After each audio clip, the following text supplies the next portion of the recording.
مسلمانانو تل نظامی جګړې ګټلې خو برعکس بیا په فکري جګړو کې ماته خوړلې ده.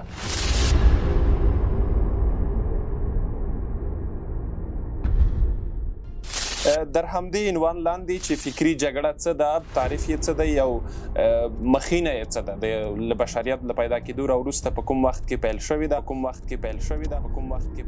ده. فکري جګړه څه ده؟ وایي د عقاید او د مذهبونو جنگ، یعنی موږ د دوی سره په عقیده کې هم جنگ وکړو. دښمن ستاسو د ښځو د بېلارې کولو لپاره کار کوي تر څو ستاسو ځوانان پې خراب کړي. ډونالډ ټرمپ په خپله دوره کې په یو خبري کانفرانس کې وویلي چې موږ د خپل دښمن د ځپلو په خاطر باندې د میاشتې یا د دغه کال چې تیر شوی زما په دوره کې په یو ملک کې تنها مونږ 15 میلیارد ډالر تنها د مسلمانانو ملایان.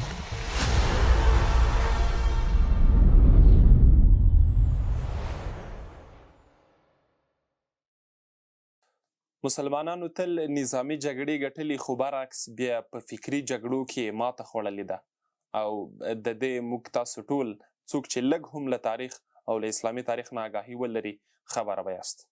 د تفکر بنسټ او څیړنیز مرکز درنو لیدونکو، د نن ورځې په خپرونه کې تاسو ټولو ته ښه راغلاست وایو، بخیر راغلی. لکه څنګه چې د فکري جګړې په ارزښت موږ تاسو ټول پوهیږو چې څومره رول د فکرونو په خرابولو یا هم بیرته په جوړولو کې لري. در همدې عنوان لاندې چې فکري جګړه څه ده، تعریف یې څه دی او مخینه یې څه ده، د بشریت له پیدا کېدو راوروسته په کوم وخت کې پیل شوې ده او همداسې وسایل کوم څه دي چې په هغې باندې فکري جګړه مخته وړل کېږي یا هم یو څوک د هغه وسایلو په کارولو سره توانېږي فکري جګړه وګټي. د همدغه موضوعاتو په لا ډیره تشریح او د دې موضوعاتو په لا راسپړلو باندې له ما سره د تفکر بنسټ پیاوړی مؤسس ابو حماد غورزنګ صاحب میلمه دی. غورزنګ صاحب تاسو ته ښه راغلاست وایو، بخیر راغلی. مننه محترم ضمیر صاحب، السلام علیکم ورحمت الله وبرکاته. خپلو ګرانو کتونکو ته به ضمیر صاحب هم زه په خپل نوبت ور معرفي کړم. د ضمیر صاحب له غږ سره به خامخا اشنا یاستئ. ضمیر صاحب په اسلامي دعوتي چینلونو کې اکثره په فکري دعوتي او تاریخي برخو باندې ډیر کلیپونه لري، خصوصا افغان دعوا چینل چې هغه تاسو کتلی شئ. دا د نن یې د تفکر له سکرینه هم وګورئ. مننه ضمیر صاحب. مخکې د دې چې موضوع ته داخل شو په فکري جګړه باندې وغږیږو، دا فکر د انسان د کړنو سرچینه ده. که وایو چې فکري جګړه شاید سوال پیدا شي چې فکر یعنې څه دی، خو فکر یعنی مخکې د دې چې فکري جګړې او فکري موضوع باندې وغږیږو غواړم فقط یو څو نقطو ته اشاره وکم. هغه دا چې فکر د انسان د کړنو او د انسان د کړنو نه سرچینه اخلي. یعنی انسان چې هر څه کوي هغه به اول فکر د هغې اجازه اخلي یا به فکر په هغه قانع کېږي، د هغې نه وروسته به دا کار کوي، بیا به کار ترسره کوي. مثال په ډول په دې لنډو کې په پاکستان کې څه سیاسي وضعیتونه راغلل، عمران خان ونیول شو. ما ته یو عجیب سوال پیدا شو، هغه دا چې د یو ګوند د یو فرد په نیولو باندې یا د یو ګوند د یو رهبر په نیولو باندې ټول ملت راپورته شو، غوغا پورته شو. هغوی خپل قوانین هم تر پښو لاندې کړل، خپل اصول هم تر پښو لاندې کړل او ټول ملت په یو غږ باندې راپورته شو. نو ما ته دا سوال پیدا شو چې دا دومره اسلامي ملکونو کې چې هغه د اشغال لاندې ژوند کوي یا اشغال پرې تیر شوی دی، ولې په دغه ملکونو کې دا قوم او دا ملت ټول په یو غږ د اشغال په خلاف راپورته نشو؟ باور وکړئ لکه څنګه چې په پاکستان کې داسې پیښه وشوه که داسې په افغانستان، په عراق یا په نورو اسلامي ملکونو کې چې هغوی باندې اشغال څپه تېره شوې ده، که دوی فکرم قانع وای، یعنی مهم پوینټ په دې ځای کې دی، دې ملت د پاکستان ملت د ټول ولس چې دی دوی فکر په دې باندې جوړ، فکر دا اجازه ورکړې وه که د موږ دغه کس ونیول شي نو موږ ټول ملک ورانولو ته هم آماده ماته یو چې دا راخلاص کړو. خو د هغې سرچینه د قوم پالنې پر اساس وه. خو که چېرته دا فکر، یعنی دا موضوع مې مخکې د دې دا خبر مې مخکې د موضوع نه ځکه درته یاده کړه چې دومره اړینه ده دا فکري جګړه، چې د فکر یو څه ته آماده شي او تیار شي، هغه بیا هر څه کولی شي، نظامونه هم نړولی شي او ملتونه هم جوړولی شي، خپل حقوق هم ترلاسه کولی هغه شي. هم ترلاسه کولی شي. حماد صاحب که له نورو خبرو نه وړاندې له د فکري جګړې نه یو تعریف ولرو، یا په ټوله کې ته راته ووایې چې چا څنګه تعریف کړي، یا شاید شخصا خپل تعریف دې راته ووایې چې فکري جګړې نه تاسو څه تعریف لرئ؟ بالکل فکري جګړه چې ده د لغت او ادب له مخې خو خپله په خپله معنا کې خپله معنا لري، د فکرونو جګړه. خو په اصطلاحي لیول باندې مختلفو خلکو د دې لپاره مختلف تعریفونه کړي دي. محمد قطب رحمه الله هغه د دې لپاره تعریف داسې کوي چې د تعریف سره یې لږ تاریخي برخې ته هم ورننوځي.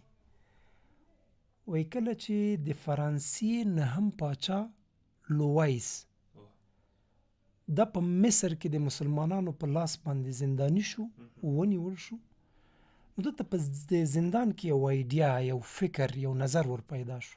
هغه دا چې ولې دومره جګړې د صلیبیانو تېرې شوې، ولې په هره جګړه کې مسلمانان ګټونکي وي، دې بیخ څه دی؟ دی دې نتیجې ته ورسېدو چې مسلمانان په نظامی جګړه کې او یا د مسلمانانو په نظامی جګړو کې ماتول شونې نه ده، تر هغه پورې تر څو د دوی سره موږ د نظامی یرغل او نظامی جګړې ترڅنګ فکري جګړه هم شروع نه کړو. نو په تاریخي لحاظ باندې لوویس د زندان نه د پیسو په بدل باندې خوشي شو. دا چې کله بیرته پاریس ته لاړلو نو د خپل خلک یې راټول کړل، دوی ته وویلې چې تاسو خبر یاست چې ولې موږ د مسلمانانو نه جګړه نشو ګټلی. هر پاچا په خپل وخت کې راشي، هغه مسلمانانو سره یا د مسلمانانو په مختلفو جغرافیو کې په یو برخه باندې حمله وکړي، یا مسلمانان بیرته راسي په دوی باندې حمله وکړي، خو په هر جنګ کې دوی برلاسي موږ نه یو، مسلمانان ګټونکي وي. ولې راځئ چې لامل یې پیدا کړو؟ نو وایي ما دا لامل پیدا کړی دی چې راځئ د نظامي جګړې ترڅنګ موږ د دوی سره فکري جګړه هم وکړو. دلته محمد قطب رحمه الله تعریف ته را رسیږي. نو خلکو چې پوښتنه ترې وکړه چې فکري جګړه څه ده، وایي د عقاید او د مذهبونو جنگ، یعنی موږ د دوی سره په عقیده کې هم جنگ وکړو، په مذهب کې هم جنگ وکړو، په فکر کې هم جنگ وکړو. څنګه جنگ وکړو؟ یعنی راځئ د دوی عقاید منحرف کو، تسخیر یې کو، له منځه یې یوسو، یا یې په خپله ګټه په خپله نفع باندې تمام کو. نو د محمد قطب رحمه الله له نظره فکري جګړه د عقایدو، مذهبونو، نظرونو جګړې ته وایي، فکري جګړه. خو د تاریخ په اوږدو کې په مختلفو ملتونو کې، که هغه عربان دي، که هغه عجم دي، که هغه ترکان دي، که هغه لوی هند دی، که هغه افغانستان دی، هر یو د فکري جګړې مختلفو مرحلو نه تیر دي. په افغانستان کې د فکري جګړې لپاره که زه یاد کم، مبالغه به نه وي چې موږ په افغانستان کې د فکري جګړې لپاره یو بنسټګر لرو، استاد عبدالهادي مجاهد حفظه الله ورعاه. د ده په نظر فکري جګړه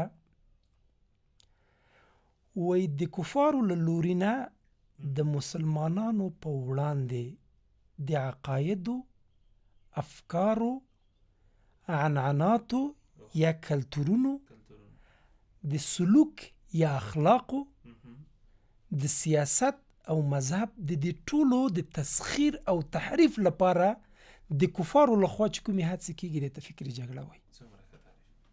یعنی دا ټولې برخې پکې راخیستې دي. یعنی محترم ضمیر صاحب زما په اند او زما په فکر تر ټولو جامع تعریف به هم همدا وي چې مجاهد صاحب کړی چې مجاهد صاحب کړی دی.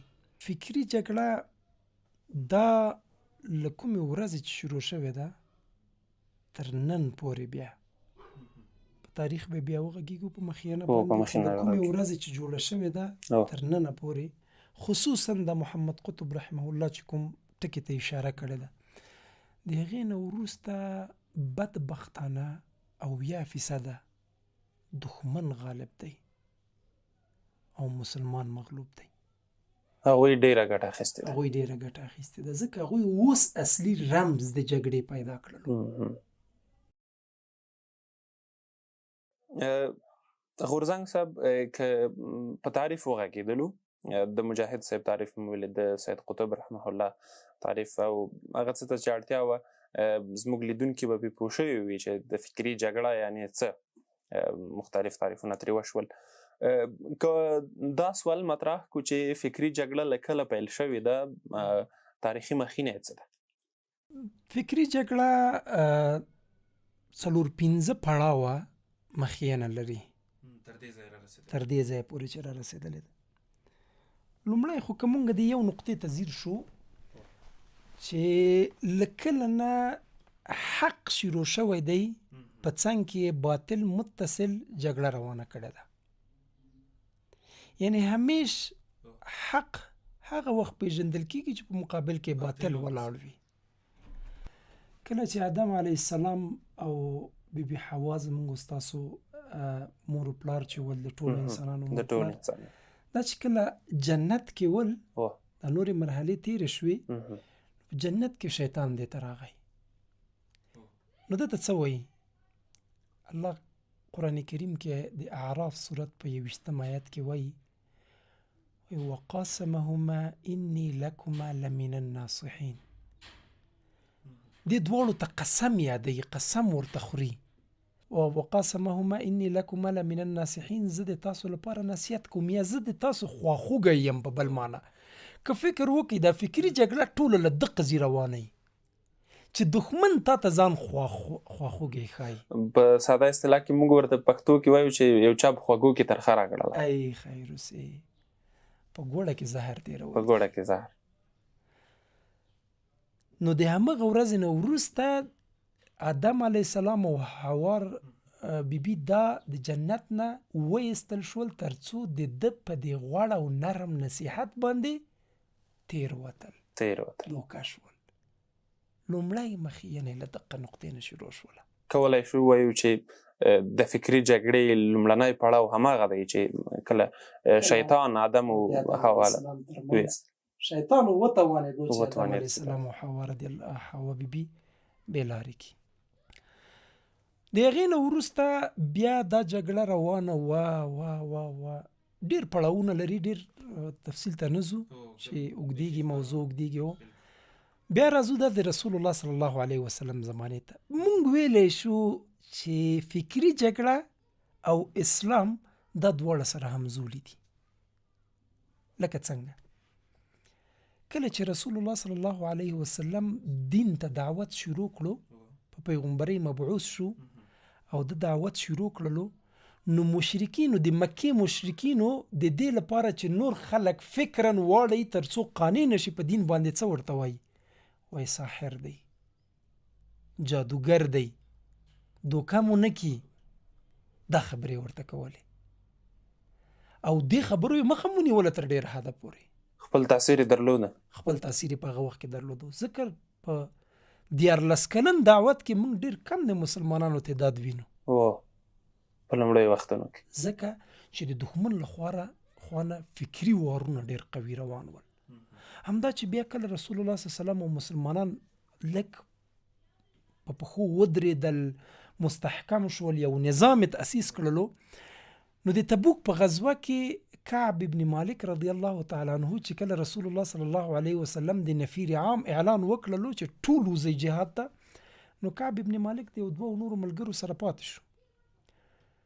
نو د مسلمانانو له خوا نه په دوی باندې تحذیرا بعضې جزاګانې کېښودل شوې چې تاسو به د سره نه غږېږئ، سلام به یې نه اخلئ. هغوی په یو ډېر سخت رواني حالت کې ولوېدل، په سخت تشویش، خفګان او اضطراب کې ولوېدل. دې وخت کې دښمن څه کوي؟ د نبطي قبیلې نه د غسان لخوا، غسان یو پاچا و په هغه وخت کې، فکر کوم د روم پاچا و، د هغه لخوا نه د نبطي قبیلې یو وګړي په لاس باندې کعب ابن مالک ته خط راواستول شو. چې دوی خو تیار فکران مغشوش سوي دي، دوی خو تیار خپه دي، او ټول ورسره، ټوله ټولنه نه ورسره غږېږي. نو په دې وخت کې دښمن په دوار کوي. خط یې ورته راولېږو، ورته ویلو زه خبر شوی یم کعبه چې ستا ملګري یعنې رسول الله صلی الله علیه وسلم عیاذ بالله تا سره جفا کړې ده. خپله کعب ابن مالک په حدیث کې دا کلمات وایي چې زه په بازار کې ولاړم، د نبطي له قبیلې نه یو کس ما ته راغی، دا خط یې راکړو، خط مې ولوستو، په خط کې داسې لیکلي وو چې راشه ما ته پناه راوړه، زه به پناه درکم. دغلته ځان محروم حسابوې، دلته راشه. او په داسې حساسه مرحله کې دښمن له فکري وارونو نه استفاده کوي. خو کعب ابن مالک رضی الله تعالی عنه په خپله وایي چې ومې ویل دلته چې دا هم یو ازموینه ده، دا خط مې ورته خطا کړلو. هماغه و چې الله پاک کنایتا د دوی نومونه په قرآن کې یادوي. دوی قرآن کې د دوی لپاره آیتونه نازلیږي، خو ډیره خطرناکه مرحله ده. ګوره دښمن په دې وخت کې که په اوس وخت کې داسې پیشنهاد وشي یو چاته چې هغه یا د نظام نه مرور وي یا مکافات نه وي ور رسېدلي یا د ده مطابق او هغه ته دښمن او کوي دښمن اوس په همدې کار روان کړی، ځکه موږ غږېږو په همدغه موضوع باندې، همدا فکري جګړو باندې غږېږو چې دښمن له دغه خواونه وارونه کوي او همدغه فکري جګړه ده. یعنې که موږ وبښئ حماد صاحب ستاسو خبره مونږ لکه چېرته د فکري جګړې وسایلو او اسبابو ته وروسته راځو او نننۍ مرحله د حضرت محمد صلی الله علیه وسلم له مرحلې سره پرتله کوو، نو اوس د اوسنۍ ټکنالوژۍ په مټ باندې به شاید په دغسې اساسو شیبو کې چې تاسو یادونه وکړه داسې یو څو ناراضه ملګري یا له نظامه ویستل شوي هغه که په هر دلایل باندې وي، نو شاید د هغې مرحلې زر چنده اوس کار روان وي، شاید موږ خبر ونه اوسو اصلا د موضوع. ګورئ فکري جګړې هغه وخت ډیر ګرم شو، ډیر مخته لاړو کله چې ټکنالوژي رامنځته شوه. ځکه کعب ابن مالک رضی الله تعالی عنه ته غسان چې خط را لېږلی و، نو هغه خط تر دې چې را رسېدو هم کم از کم یو میاشت وخت خو یې نیولو، دا چې هغه خبرېدلو خو یو وخت یې نیولو که نه. خو اوس چې کله ټکنالوژي او پرمختګونه وشول، اوس خو موبایل کې یو میسج درته راځي، ایمیل درته راځي، وایس میسج درته د یو مشر له خوا یو کتاب خبرې څو دقیقو کې تبادله کېږي، دښمن له خوا نه یو څه درته راځي او درته وایي حتی کولی شي هغه امتیازات هم د همدغه ټکنالوژۍ له لارې درته راولېږي او په همدې سیسټم باندې تا په اسانۍ سره بېلارې کولی شي. نو موږ غږېدو په دې باندې چې فکري جګړې مخینه څومره وه. د دې نه وروسته بیا د صلاح الدین ایوبي رحمه الله په وخت کې هم صلاح الدین ایوبي رحمه الله په خپله هم ډېر په فکري جګړه کې کار کړی دی، یعنې هغه د دښمن فکري وارونو ته ډېر متوجه و. د همغه لپاره حماد صاحب وبښئ، صلاح الدین ایوبي تر ډېره چې ما کوم تاریخ لوستی دی یوازې په نظامي جګړه کې ما بریاوې لیدلې دي.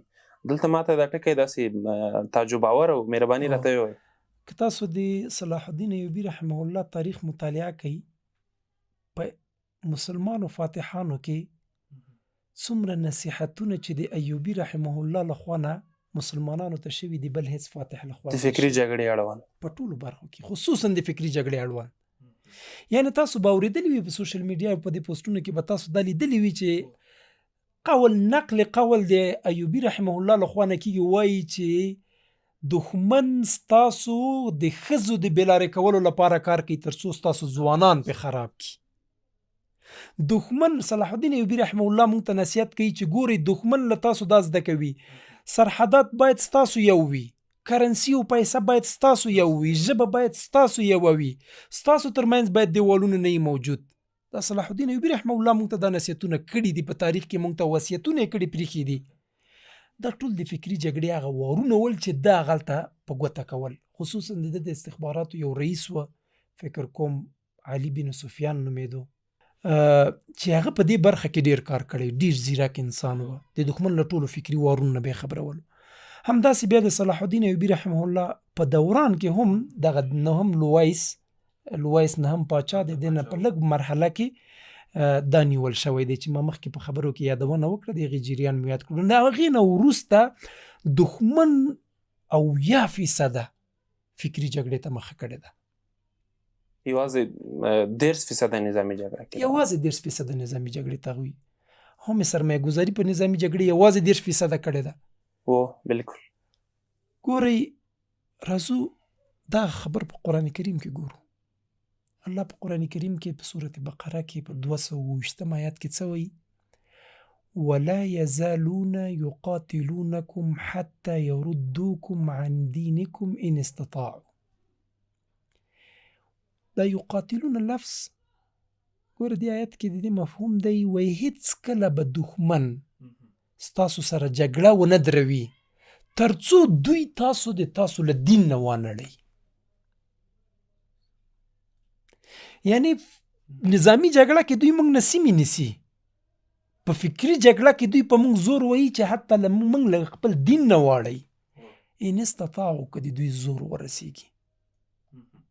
ګوره دا د یقاتلون لفظ ته چې وګورې دا په فني لحاظ استمرار او دوام معنا په ځان کې لري. یعنی دا جګړه روانه ده، دا نه چې دا پخوا تېره شوې یا اوس ده. یعنی حال او استقبال دواړه په دې ضمیر کې پراته دي. وایي چې دا جګړه اوس هم ده، نن چې زه ورته ناست یو دا اوس هم روانه ده او په راتلونکي کې به هم روانه وي، ځکه د حق او د باطل جګړه ده که نه. نو د همدې پر اساس د آدم علیه السلام نه واخله بیا د رسول سلام تر دور پورې بیا د اسلام د عمر په مطابق همزولی فکري جګړه د اسلام له وخت نه پیل شولو تر دې چې بیا د تاریخ په مختلفو مراحلو کې دا جګړه تېره شوې. ګورئ که موږ په تاریخ کې وګورو د چنګیزیانو یا د مغولو تاریخ ته چې کله عباسي خلافت سقوط کړو ړنګ یې کړو، 2 مهم کارونه یې وکړل. په یو ورځ 2 لکه علما په شهادت رسول او په یو ورځ د عباسي خلافت ټوله لایبرري او مکتبه د دجلې سیند ته غورځول. دا 2 هغه مهم نقطې دي چې د فکري جګړې ټارګټونه دي. حماد صاحب دلته هم دښمن له ډېر ښه ذهنیت نه کار اخیستی دی. عمومي خبره ده چې یو څوک غالبېږي او بل مغلوبېږي چېرته، البته په نظامي ډګر کې لومړنی کار دا وي چې سلاوي غنیمت ونیسي، وسلې غنیمت ونیسي، وسایل غنیمت ونیسي او هغه ځای په ټوله کې یا که وویل یو پوسته یا یو قرارګاه مثال ورکړو دا ونیسي، تسخیر کړي. نو لومړنی هدف دا وي چې هغه سلاوي راټولې کړي. خو دلته چنګیزیانو برعکس د دوی فکري اسباب له منځه وړي دي چې دوی جوړول.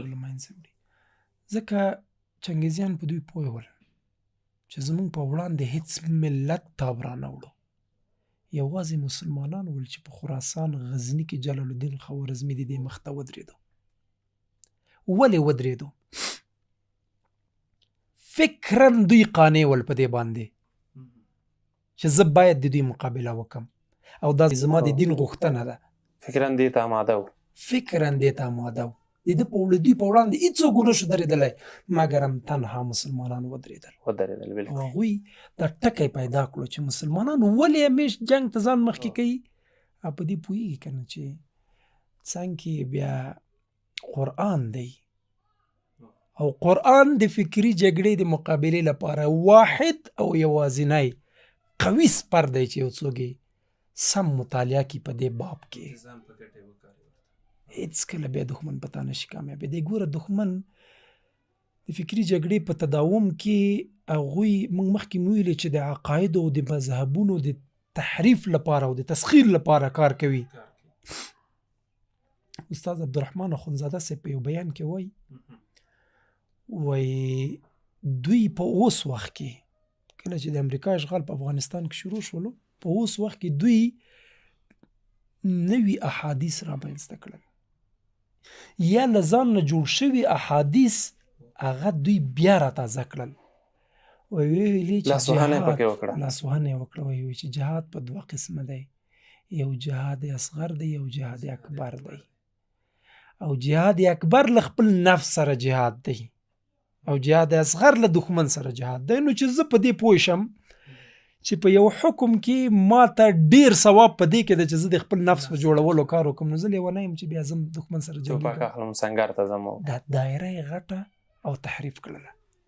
فکري جګړه داسې کار کوي. تاسو مخکې پوښتنه وکړه، اگر چې موږ په موضوع کې اوس اهدافو ته نه یو رسېدلي، چې په نظامي جګړو کې هغوی نظامي اسباب یا ځمکې د تا نه نیسي، د فکري جګړې په بدل کې دوی چې نیسي او څه یې وکړل، هغوی ایمانونه اخلي. همدا تبه نوم به دې اسلامي، نسبت بم د مسلمان درته کېږي، ټولنه کې به هم د په مسلمان ټولنه کې به هم په مسلمان مشهوره یې، ښه لونګۍ به دې هم په سر وي. ظاهري جوړښت لکه په جمهوریت کې بعضې خلک مونږ ولیدل په دې کې، بالکل ته به خرڅ شوی. ګورې الله په قرآن کریم کې په بل ځای کې وایي ولن ترضى عنك اليهود ولا النصارى حتى تتبع ملتهم. دا لن د نفي د تأکید ده، هرگز هیڅ کله امکان نه لري، یعنی هیڅ د امکان هیڅ ټکی پکې نشته ده، هیڅ کله به یهود و نصارا له تاسو راضي نشي تر هغه پورې چې تاسو د دوی دین ومنئ. د دوی په خوښه مخته لاړ شي. اکثر علما د ملتهم نه مطلب دین اخلي. اوس په جمهوریت کې موږ بعضې ولیدل چې جهادي رهبران هم ول، ستر خلک هم ول، عالمان هم ول. داسې خلک چې نوم به یې واخیسته، له نوم سره به یې کټ همدم سړي ته جهادي دوره او نظامي تاریخ اسلامي تاریخ ور یادېدو. هماغه خلک د یهودو او نصاراو سره په څنګ کې کېناستل، په یو دسترخوان کېناستل او په ډکه خوله خندا یې ورسره مجلس وکړو او د ما وایي تا د وینو په بدل باندې بوجې روپۍ هم ترې واخیستې. ولې دی کافر نه شو؟ ځکه خو دین نو بدل کړی، خو دین نو بدل ځان یې له کړی، موته ښه مسلمان ګاڼه، ښه مسلمان ده، ښه تسبیح ملا، ښه مونځونه یې کوي، دین یې نو به. خو دې ځای کې بیا بعضې علما وایي چې دلته د ملت نه مطلب قانون ده، یعنی تا د هغوی قانون یعنی دین ومنلو، په ظاهره د ته مسلمان یې، خو تا کې چې پاتې نه دي. نو په فکري جګړه کې مهم شی چې دی چې ته د هغوی په وړاندې ځان ساتې، کټ مټ لکه د دجال فتنه. او فتنه په قرآن کریم کې څه وایي؟ والفتنة اشد من القتل. د وژلو وینې تویولو نه هم فتنه ډیره خطرناکه ده، ډیره مضره ده. غورځنګ صاحب مخکې له دې چې د فکري جګړې په وسایلو یا هم په اسبابو باندې وغږېږو، دلته یوه پوښتنه چې ماته مطرح شوله په همدې بحث په جریان کې،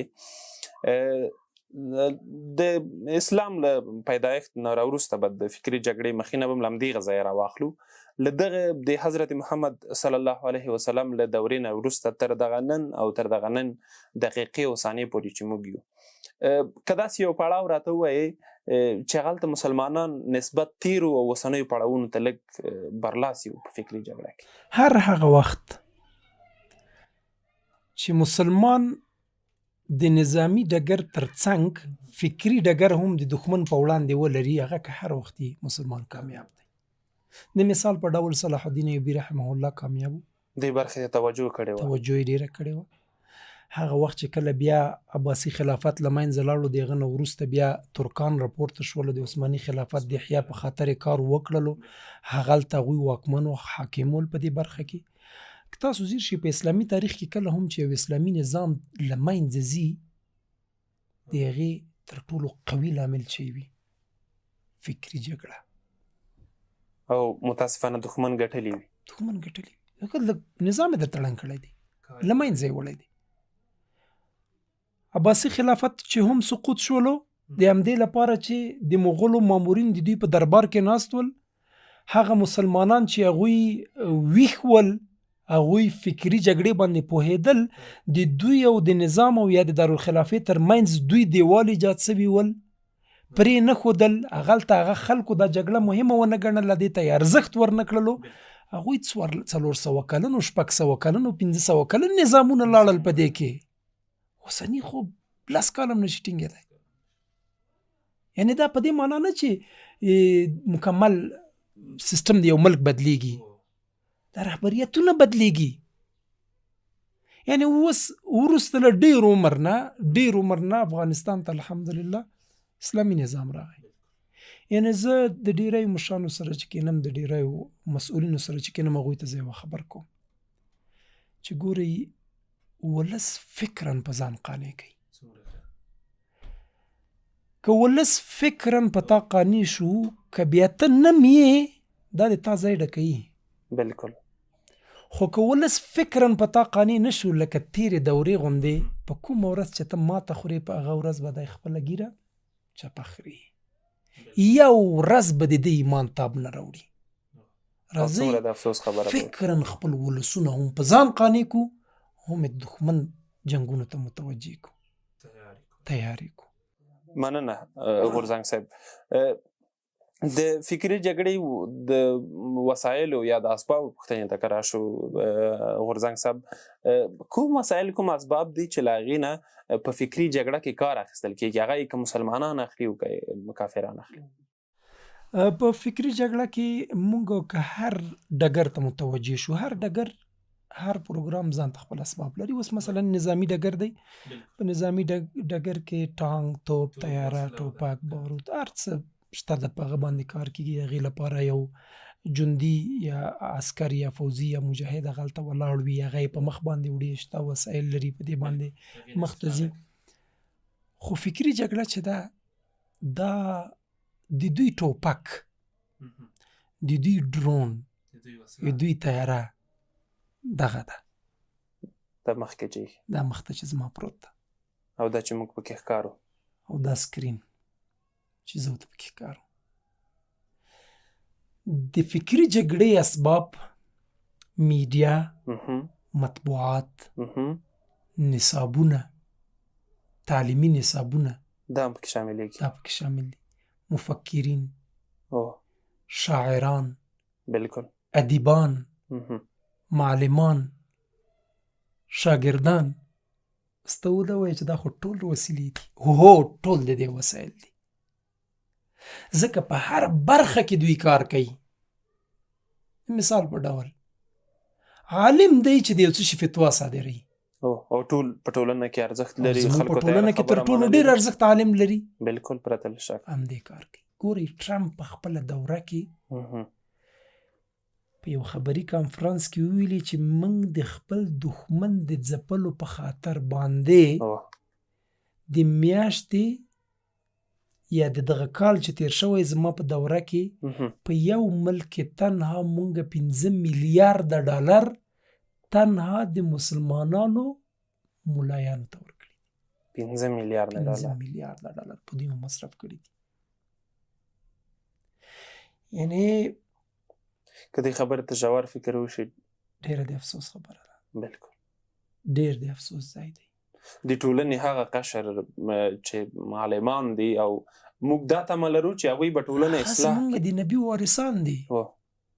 یعنی زه وایم که دا طبقه په فکري جګړې باندې سمبال شي، د فکري جګړې په وسایلو باندې سمبال شي، کنه زه بیا نر څوک نه ینم چې په موږ باندې د فکري وار وکړي، ځکه دا طبقه ډېره مهمه ده. هغوی له میډیا استفاده کوي، له ریادو استفاده کوي، له تلویزیون استفاده کوي، له انټرنیټ استفاده کوي، او دا هر څه په خپله خوښه عیار کړي. دا اوس د فیسبوک کې لږ اسلام ته منسوب الفاظ ولیکه در باندې بلاک کوي.